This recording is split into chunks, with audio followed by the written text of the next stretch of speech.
সে আমার জীবন নষ্ট করেছে, তার কাছে সারা জীবন আমি থাকতে। ঘরেতে বের হতে গেলে মানুষ বিভিন্ন কথা বলে। টিকটকে পরিচয় হওয়ার পর তার সাথে বিবাহ ছাড়া 1.5 বছর একই ঘরে সংসার করে আজকে সে প্রতারিত হয়েছে, মানে এমন কথাই সে বলতেছে। আসলে মূল ঘটনাটা কি সেটা একটু জানবো। কেনই বা সেই ছেলের সাথে টিকটকে পরিচয় হওয়ার পর তার সাথে বিবাহ ছাড়া সংসার করলো? এই যে কথাটা বললাম, এই কথাটা কিন্তু আপনি বলছেন। জি, একটু আমি এদিকে বলেছি। তাকান। জি, আমি বলেছি। মানে এই ঘটনা আপনাদের সাথে পরিচয় হয়েছিল কিভাবে? টিকটকের মাধ্যমে আমাদের পরিচয়। মানে কিভাবে পরিচয় হয়েছিল? এই আপনাকে প্রস্তাব কে দিয়েছে বা আপনি তাকে প্রস্তাব দিয়েছেন কিনা একটু জানাবেন। জি না, টিকটকের মাধ্যমে আমাদের পরিচয় ছিল। সে আমাকে প্রথম কমেন্ট করেছে ফার্স্ট, তারপরে আমি 3-4 দিন পরে সেটার উত্তর দিয়েছি আমি। উত্তর দেওয়ার পরে সে আমারে বলছে, ঠিক বন্ধুত্বই লিখেছে, আসো তোমার সাথে আমি বন্ধুত্ব পাতাবো। তারপরে আমি বলছি না, এটা সম্ভব না, আমরা বন্ধুত্ব পাতাতে পারবো না, আমি কারোর সাথে বন্ধুত্ব পাতাই না। আমি একটা অবিবাহিত মেয়ে, আপনি একটা অবিবাহিত ছেলে, এটা সম্ভব না। কয় না, বন্ধুত্ব পাতালে কোনো সমস্যা হয় আপনি না। কি তারা বলছেন আপনি অবিবাহিত মেয়ে? হ্যাঁ, আমি বিবাহিত মেয়ে, সেটা বলছি আমি আচ্ছা। তাকে। সে বলছে এটা কোনো সমস্যা না, বিবাহিত মেয়েকে বন্ধুত্ব পাতানো যায় না। আমি বলছি হ্যাঁ, পাতানো যায়, সবাই তো আর এক না, এটা সম্ভব না। মানে এভাবে কথাবার্তা বলতে বলতে মানে আমি 2 মাস ধরেই ওরে বুঝাইছি, সে মানে বুঝতে পারে না। সে আমার প্রতিদিনই মানে মেসেজ করতো, মেসেজে মানে বিভিন্ন কথা বলতো, বলতো বন্ধুত্ব হব, যদি বন্ধুত্ব না হয় বিভিন্ন কথা বলতো, সে মারা যাবে, নিজে জান দিয়ে দেবে, বিভিন্ন কথা বলতো। তারপরে বললাম ঠিক আছে, শুধু বন্ধুত্ব হতে পারবো, এর বেশি আর কিছু কখনো বলবেন না আপনারা আমাকে। তাই ঠিক আছে, বন্ধুত্বই হব। তাই এই মতন কথাবার্তা বলতে বলতে উনি আমার সাথে টিকটক করতে, আমি উনির সাথে টিকটক করতাম, দুজনে টিকটক করতাম। আমরা দুজনের ছাড়া কেউ কেউ কখনো টিকটক করতাম না আমরা। টিকটক তো একসাথে করে, এক জায়গায় মানে আসার পরে আমরা মানে আপনারা না কি না না একসাথে আমরা করিনি কা, মানে আমরা দিয়ে করেছি, ওভাবে করেছি, কখনো আমরা সরাসরি ভিডিও বানাইনি কা। মানে ওর ফটো দিয়ে আপনি ভিডিও হ্যাঁ, করছেন, আপনার ফটো দিয়ে সে ভিডিও সে করছে? ভিডিও করতে আমাদের সরাসরি তখন দেখা হয় নাই? না না, তখন সরাসরি দেখা হয়নি কা আমাদের। হঠাৎ করে একদিন সে আমাকে বলতেছে, তা আসো আমরা দেখা করি। আর আমি বলছি না, আমার দেখা করা সম্ভব না, আর আমার মেয়ে লয়ে আমি কখনো দেখা করতে পারবো না, কেন আমার মেয়ের কাছে আমি ছোট হয়ে যাবো গা। কয় সমস্যা নেই কা, তোমার মেয়ে যে জায়গা, আমার মেয়ে তো সেই জায়গায়। সেটা আমি কি বলছি, সেটা অন্যজনের মেয়ে, আমার মেয়ের মতন এরকম নিয়ে আসো ওরে। আল্লাহ, আমার মেয়েরা নিয়ে আসিনি ওর কাছে। ও ফার্স্ট দেখা করলাম ওর সাথে, আমি মাওয়া গেছিলাম, দেখা করছি, সেখান থেকে আমাদের পরিচয়। ওখান থেকে মানে পরিচয় হতে হতে আমাদের মানে একটা ঘনিষ্ঠর মধ্যে পরিচয় হয়ে গেছে। উনি মানে বিভিন্ন কথা বলতে, আমি তোমাকে ভালোবাসি, দুনিয়ার কথা বলতে। আমি বলতাম না, এটা সম্ভব না, আপনি জানেন আমার বিয়ে হয়েছে, আমার একটা বাচ্চা আছে, আমার হাজব্যান্ডের সাথে আমার ডিভোর্স হয়ে গেছে। আমার হাজব্যান্ড বিয়ে করেছে দেখে আমি নিজে ডিভোর্স দিয়ে দিছি আমার হাজব্যান্ডে। বলছে শোনো, জীবন মানুষের কেউ জন্য কেউ থাইমা থাকে না, জীবন মানুষের শুরু করলে শুরু করাই যায়। আমি আবির্ভূত হয়েছি, দেখ কী হয়েছে, মানুষকে আবির্ভূত ছেলে কি বিয়েতে মেয়ে বিয়ে করে না? আমাকে হ্যাঁ করে, এটা কি না তো করে না, না আমার পক্ষে সম্ভব না, আমার একটা বাচ্চা আছে, আমার বাচ্চাটা তাহলে এতিম হয়ে যাবে গা। এমনিতে বাচ্চার আসে, এখন যদি আমি একটা কিছু করে ফেলাইছি, আমার মেয়েটা পুরো এতিম। ওই বলছেন না, কখনো এটা হবে না, আমি তোমার মেয়ের আমার নিজের মেয়ের মতনই দেখবো। মানে বিভিন্ন কথা বলার পরে আমি রাজি হয়েছি ওর কথাতে। কি রাজি রাজি হয়েছেন প্রেম করার জন্য? হ্যাঁ, রাজি হয়েছি। রাজি হওয়ার পরে মানে এভাবে কথাবার্তা বলতে বলতে উনি আমাকে মানে প্রস্তাব দিয়েছে, তোমাকে আমি বিয়ে করব। আর আমি বলছি এটা সম্ভব না, বিয়ে করা যায় না। আপনি আমার সাথে কথাবার্তা বলতেছেন, বলেন, সমস্যা নেই কা। যখন আমি না বলছি, সে মনে করেন একদিন ঘুমের ওষুধ খাইছিল, খাওয়ার পরে 3-4 দিন মানে বেহুশ হয়ে আসলো তার বাসায়। আমি তার বাসায় কখনো যাই না, চিনিও না। মানে বাসার থেকে একজনে ফোন দিছে আমার নম্বর দেখা, বলছে আপনার সাথে ওর সাথে কিসের পরিচয়? আমি বলছি কেন, কি হয়েছে? প্রতিটা ইয়ের ভিতরে আপনারই আমরা দেখি, এছাড়া তো কেউই দেখি না। আমি ওর সাথে কিসের পরিচয় সেটা আপনি ওরে জিজ্ঞাসা করেন। ওরে কীভাবে জিজ্ঞাসা করবো, তো 4 দিন ধরে বেহুশ হয়ে রয়েছে, তাহলে ওরে আমি কীভাবে জিজ্ঞাসা করবো? আমি কি বেহুশ হয়ে রয়েছে মানে? হ্যাঁ, ওই তো 4 দিন ধরে বেহুশ হয়ে রয়েছে, কোনো নাই, ওই ঘুমের ওষুধ খাই হয়ে রয়েছে। তারপরে মানে ওরে ডাক্তারখানায় নিয়ে যায়, মানে করছে, সুস্থ করছে, সুস্থ করার পর ওই আমরা বলছে, এখন আমি দেখো 4 দিন ধরে ওষুধ খেয়ে বেহুশ হয়ে রয়েছে, এখন যদি তুমি যদি রাজি না হও, তাহলে আমি পুরো জীবনটাই দিয়ে দেবো একবারের জন্য তোমার এখানে। আল্লাহ, আমি মানে বাধ্য হয়ে ওর কথাতে আমি রাজি হয়েছি। ওর কথাতে রাজি হয়েছি। রাজি হওয়ার পরে 1.5 বছর ধরে আমাদের রিলেশন ছিল, আমাদের বাসা আসে যায় ওই। আপনি তো রাজি হয়েছেন, 1.5 বছর ধরে তো আপনারা বিয়ে ছাড়া তার সাথে সংসার করছেন, এই তো এটা বিয়ে ছাড়া বলতেছেন। কি মানে? এখন বিষয় হলো আপনার সাথে সে আপনাকে বিয়ে করতে চাইলো, আপনি অস্বীকার করলেন। হ্যাঁ, এখন সে ওষুধ খাওয়ার পর আপনি বললেন যে হ্যাঁ আপনি তার সাথে স্বীকার করছেন, এই তো? হ্যাঁ। তাহলে বিবাহ ছাড়া মানে না, বিবাহ আপনাদের ছাড়া সাথে কি? শারীরিক প্রক্রিয়াটার পজিশনে কেমনে গেল? মানে ওই আমাকে একদিন বলছিল গুলিস্তানে আসতে, মাজারের সামনে আসতে। আমি গুলিস্তান মাজারের সামনে আসছি। আমি বলছি আমি এপারে কিছুই চিনি না, আমি আসতে পারবো না।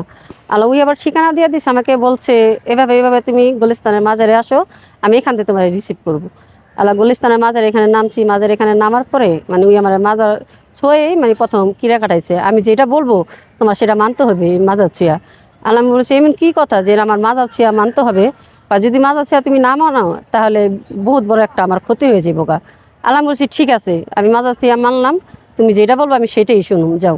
আবার আমার মেয়ের কসমও দিয়েছিল, মানে আমার মেয়ের কসম দেওয়া আমি বেশি দুর্বল হয়ে গেছি গা। বলছি আমার মেয়ের কিছু যদি হয়ে যায় তাহলে তো আমি বাঁচবো না।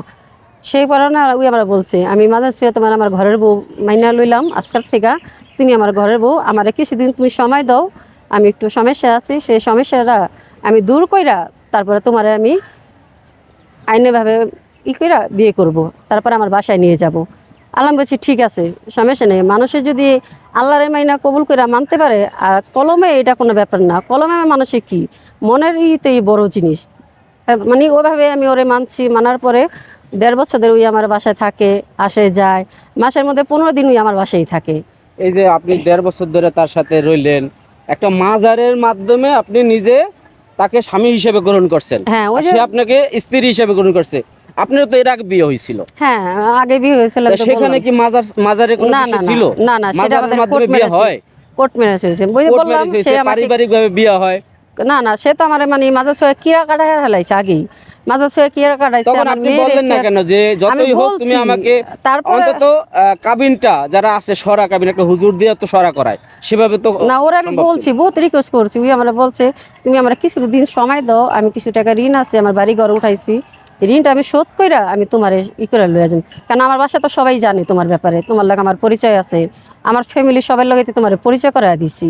মানে ওর ভাইদের সাথে, মা বাপ ভাই বোন সবার সাথে আমার পরিচয় আছে, কে এর সাথে না পরিচয় না। আচ্ছা, তো এই যে তার সাথে সবার সাথে পরিচয় হয়েছে, আজকে আপনি একটা 1.5 বছর ধরে তার সাথে সংসার করে প্রতারিত হয়েছেন, এখন আপনি আসলে মিডিয়ার মাধ্যমে কি চাচ্ছেন? মিডিয়ামের মাঝে চাচ্ছি যে ওই আমার জীবনটা নষ্ট করছে, আমি ওকেই চাচ্ছি সারা জীবনের জন্য। আপনি কোনো থানা পুলিশ বা জিডি করেছেন কিনা? হ্যাঁ ওগুলো করেছিলাম, করার পরে মানে ওরা উল্টা অ্যাকশন আমার উপরে নিছে, বিভিন্ন ই দিয়া হেরা করছে, সাংবাদিক দিয়া আমার নামে বদনামের ছড়াইছে। সেই কারণে আমি নিজের উঠাইয়া ফেলাইছি। আমি বলছি না, আমি একটা মেয়ে মানুষ হইয়া যদি এখন ওরা ওদের সাথে করি তাহলে আমি পারবো না, আমি একলা একটা মেয়ে মানুষ, আমার পাশে কেউ নেই এখন, কেন আমি পারতাছি না। এই কারণে আমি থানার থেকে উঠাইয়া ফেলাইছি। যে ছেলের নামে আপনি এই অভিযোগটা আনলেন, সেই ছেলের কি কোনো ফটো বা ভিডিও বা আপনাদের সাথে যে সম্পর্ক, এর কোনো প্রমাণ আছে আপনার সাথে? হ্যাঁ ওর ছবি টবি সবই আমার কাছে আছে। একসাথে ছিলেন সেরকম কোনো প্রমাণ আছে? না না, ওই সব ছবি নেই, মানে সিঙ্গেল ছবি ওর এখন আছে। আপনি যে যদি দাবি করেন যে একটা ছেলে আপনার সাথে সম্পর্ক আছে, যারা তারে তো আপনি মানে এই জিনিসটা বললেই তো মানুষ বিশ্বাস করবে না, সেরকম কোনো প্রমাণ তো দরকার আছে।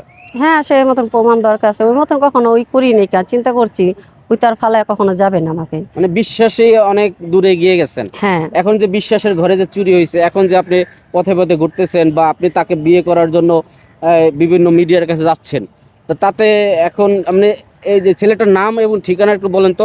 ছেলের নাম হচ্ছে মাসুদ, ছেলের বাড়ি হচ্ছে নারায়ণগঞ্জ সোনারগাঁও, এখানে ওর বাড়ি। ছেলের কোনো ছবি আছে আপনার কাছে? হ্যাঁ ছেলের ছবি আছে, দেখান তো।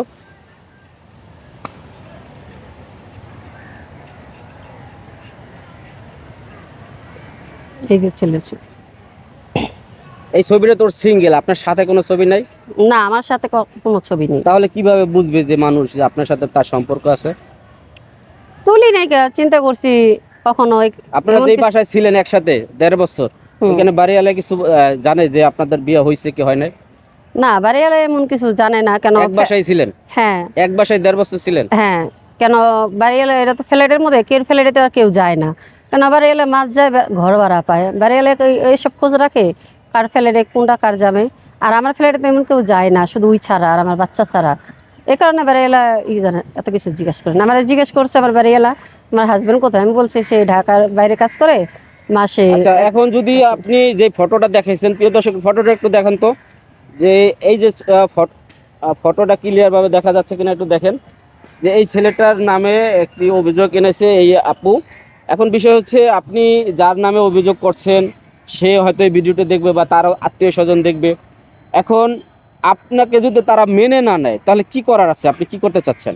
কি আর করা, একমাত্র মৃত্যু ছাড়া আমার কাছে আর কোনো উপায় নেই। কেন আমি সবার কাছে এখন কালার, আমার ফ্যামিলির কাছে ওরা যে ভিডিওগুলো বানাইছে আমার নামে মিথ্যা অভিযোগে, আমার এলাকার মানুষের কাছে আমি এখন মুখ দেখাতে পাচ্ছি না, কোনোই না, আমি ঘরেতে বের হতে পারি না, সারাদিন আমার ঘরে থাকতে হয়। ঘরেতে বের হতে গেলে মানুষের বিভিন্ন কথা বলে, সেই জন্য আমি চাচ্ছি সে আমার জীবন নষ্ট করেছে, তার কাছে সারা জীবন আমি থাকতে। তো প্রিয় দর্শক, একটা কথা, যেই জিনিসটা আপনারা বুঝতে পারলেন আজকের এই কথাতে, যে একটি মেয়ে তাকে বিভিন্নভাবে প্রলোভন দেখিয়ে, মেয়ে বলতে সে একজন নারী, যে তার আগে একটা বিয়ে হয়েছিল, তার একটা সন্তান রয়েছে, সেই স্বামীর সাথে বনবেনা হয় না বিদায় তাদের সাথে ডিভোর্স হয়ে গেছে।